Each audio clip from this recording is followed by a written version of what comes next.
Homemade chocolate বানাবো। সম্পূর্ণ video দেখতে থাকুন। আসসালামু আলাইকুম। এভাবে খুব সহজে আপনারা হোমমেড চকলেট বানিয়ে নিতে পারবেন। একটা পাত্রের মধ্যে বাটার দিয়ে দিয়েছি 3 টেবিল চামচ। বাটারটা যখন গরম হয়ে আসবে চুলাটা বন্ধ করে দিয়ে কোকো পাউডার 4 টেবিল চামচ দিয়েছি। পাউডার দুধ 3 টেবিল চামচ, নরমাল দুধ। এবার ভালো করে মিক্স করে নিব। দিয়ে দিয়েছি চিনি। চিনিটা আমি পাউডার করে দিয়ে দিয়েছি। চিনি 1 কাপ দিয়েছি, পানিও 1 কাপ দিয়েছি। ঘন ঘন নাড়তে থাকবো। চালটা মিডিয়াম করে রেখেছি। ঘনত্বটা যখন বেড়ে যাবে কিছু চীনাবাদাম, কিছু কাঠবাদাম আমি কেটে দিয়েছি। বরফের সাজের মধ্যে নিয়ে নিচ্ছি। আমার থেকে চকলেটের সাজগুলো নাই, আপনারা এভাবেও বানিয়ে নিতে পারবেন। আমি এভাবে সেট করে দিচ্ছি। কিছু কাঠবাদাম, চীনাবাদাম আমি কেটে এভাবে উপরে সাজিয়ে দিচ্ছি। একটা বক্স আমি রেখে দিয়েছি, এখানে এবার সাজিয়ে দিব। এবার 4 ঘন্টার জন্য ডিপ ফ্রিজে আমি রেখে দিব।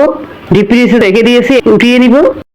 সবগুলো উঠিয়ে নিয়েছি। দেখতে যেমন সুন্দর হয়েছে, খেতেও দোকানের মতো কম না, খেতে অসাধারণ হয়। আপনারা খুব সহজে এভাবে বানিয়ে নেবেন। এভাবে বানিয়ে দিলে বাচ্চারা খুবই পছন্দ করে। আর দোকান থেকে কড়া দামে কিনে নিতে হবে না। সবাই ভালো থাকবেন। আল্লাহ হাফেজ।